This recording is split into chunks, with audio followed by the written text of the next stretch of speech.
Hello dear students, welcome to Kotda classes. आज के इस वीडियो में अपन ये जानेंगे बच्चों की इनकम क्या होती है। अब आप कहेंगे कि सर इनकम तो हम जानते हैं, सब अपने जेब में जो भी पैसा है, अपन ने जो पैसा कमाया वो इनकम कहलाता है।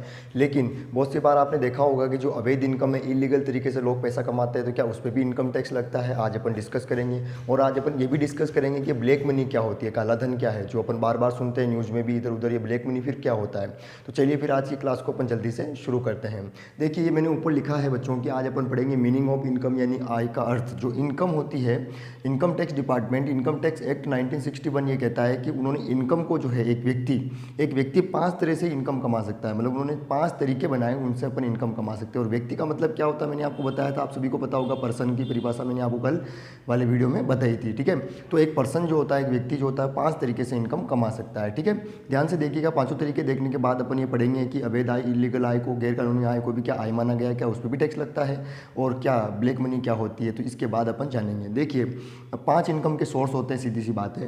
पहला इनकम का सोर्स है इनकम फ्रॉम सैलरी, यानी अधिकतर व्यक्ति क्या करते हैं, एम्प्लॉय हैं, कर्मचारी हैं। अधिकतर लोग क्या करना चाहते हैं, नौकरी करना चाहते हैं। तो अधिकतर लोगों को कहाँ से इनकम होती है, सैलरी से इनकम होती है, ठीक है। सैलरी में सब कुछ आ जाएगा बच्चों को मिलने वाले भत्ते, अलाउंसेस, सब कुछ उसमें शामिल हो जाएंगे। तो इनकम फ्रॉम सैलरी जो है एक व्यक्ति की इनकम का मेन सोर्स होता है। यानी हर आदमी, हर इंसान, सीधी सी बात है, नौकरी करना चाहता है तो उसको इनकम फ्रॉम सैलरी होती है, आप सभी जानते हैं, ठीक है। उसके बाद income from house property. Income from house property दूसरा जरिया हो सकता है एक व्यक्ति की इनकम का।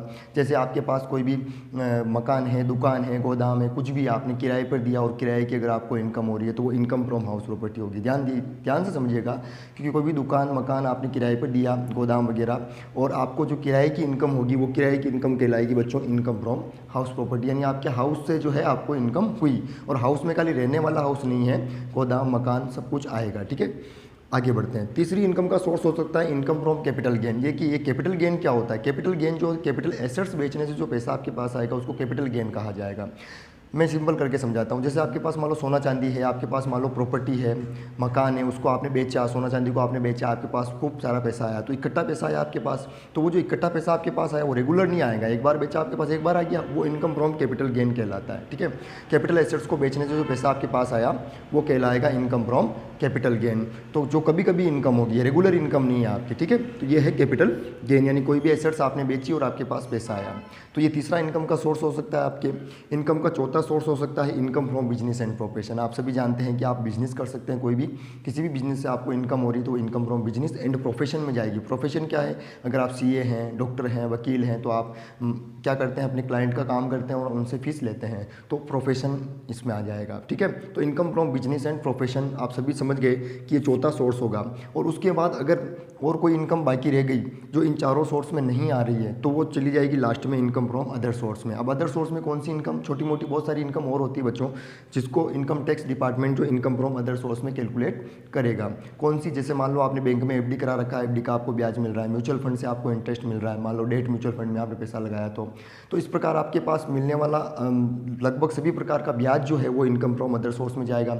मान लो आपने लॉटरी वगैरह से, केबीसी में आपने करोड़ रुपए जीते, तो जीती गई रकम भी कहाँ जाएगी, आपके इनकम फ्रॉम अदर सोर्स में जाएगी। आप मान लीजिए बीमा एजेंट हैं, कमीशन मिलता है आपको, तो कमीशन भी कहाँ जाएगा, इनकम फ्रॉम अदर सोर्स में जाएगा। तो ये 5 इनकम के सोर्स होते हैं, ठीक है। ध्यान से समझिएगा, 5 इनकम के सोर्स हैं। इनकम टैक्स एक्ट अपनी इनकम को 5 टुकड़ों में बांट देता है, ठीक है। उसके बाद अब अपन जानते हैं इनकम, आप समझ गए कि इनकम अपन कहाँ कहाँ से कमा सकते हैं, इनकम क्या क्या होती है। उसके बाद अब अपन ये देखते हैं कि क्या इलीगल इनकम भी पर भी इनकम टैक्स एक्ट में क्या टैक्स लगता है। बिल्कुल, आप समझिएगा ध्यान से, मैं क्या बोल रहा हूँ आगे, कि इलीगल इनकम हो चाहे लीगल इनकम हो, यानी चाहे आपकी आय गैर कानूनी हो या कानूनी तरीके से कमाई गई हो, यहाँ पे इनकम टैक्स एक्ट में उसमें कोई डिफरेंट नहीं है, कोई भी अंतर नहीं है। यानी जिस प्रकार आप कानूनी तरीके से कमाई गई आय पर टैक्स देते हैं, उसी प्रकार आपने गैर कानूनी तरीके से जो आय कमाई उस पर भी आपको टैक्स देना पड़ेगा, ठीक है। तो उसमें कोई अंतर नहीं है, ठीक है। गैर कानूनी तरीके क्या हो सकते हैं, जैसे मान लो आपने तस्करी की, रिश्वत लिया आपने, ठीक है, आपने ऐसा कोई अवैध कार्य किया और उससे इनकम कमाई, तो भी इनकम टैक्स तो लगेगा। अब आप कह रहे हैं सर इस पर इनकम टैक्स लगेगा तो फिर कानूनी तरीके से और कुछ बाध्यता आएगी। बिल्कुल आएगी, क्यों नहीं आएगी, आपको जेल तो जाना ही पड़ेगा, सीधी सी बात है। आपको कोर्ट में भी केस चलेगा, पुलिस वाले आपको पकड़ के ले जाएंगे, वो तो आप सभी समझ गए अब मेरी बात को। लेकिन इनकम टैक्स डिपार्टमेंट उस इनकम पर भी टैक्स लगाएगा। तो सीधी सी बात है कि चाहे इनकम लीगल हो चाहे इलीगल हो, उस पे इनकम टैक्स लगेगा। ठीक है, तो ये डाउट आपकी क्लियर हो गया कि इलीगल इनकम पे यानी गैर कानूनी आय पे क्या टैक्स लगता है? बिल्कुल लगता है, और पुलिस वाले पकड़ के ले जाएंगे और वो कोर्ट में केस चलेगा और वो सब कुछ तो होगा ही होगा। ठीक है, अब आगे बढ़ते हैं और अब अपन जानते हैं मेन इंपॉर्टेंट बात कि ब्लैक मनी क्या होती है। देखिए होता क्या है कि व्यक्ति क्या करते हैं, अपनी इनकम को छुपाते हैं, सीधी सी बात है, क्योंकि वो अपनी इनकम ज़्यादा बताएंगे तो उनको ज़्यादा टैक्स देना पड़ेगा, तो टैक्स बचाने के लिए ऐसा करते हैं। वैसे ऐसा उनको करना नहीं चाहिए, गैर कानूनी है, आप सभी समझ रहे हैं, लेकिन वो ऐसा करते हैं बहुत सारे व्यक्ति और अपनी इनकम को छुपाते हैं। अपनी इनकम को छुपाते हैं, या तो वो कहीं घर पे छुपा देंगे या कहीं स्विट्जरलैंड में जैसे बैंक है, स्विस बैंक आपने सुने होंगे, वहाँ पे अपना पैसा जमा करा देते हैं। ठीक है, कहीं ना कहीं वो छुपा रहे हैं अपनी इनकम को। फिर जब छापा पड़ता है, आपने सुना होगा, रेड पड़ती है, इनकम टैक्स डिपार्टमेंट आता है, जांच करता है, तो जांच में अवैध आय पता चलती है। मतलब उन्होंने रिटर्न जब ITR आप भरते हैं ना, इनकम टैक्स रिटर्न हर साल, तो उसमें तो मान लो आपने 10 साल की इनकम 10 लाख रुपए की इनकम बता रखी है अपनी साल की कि मैं 10 लाख रुपए कमाता हूँ, लेकिन आपके घर पे तो 20 लाख 40 लाख 50 लाख 1 करोड़ 2 करोड़ मिल गए, तो फिर इनकम टैक्स डिपार्टमेंट आपसे पूछेगा कि ये पैसा आप कहाँ से लेके आए।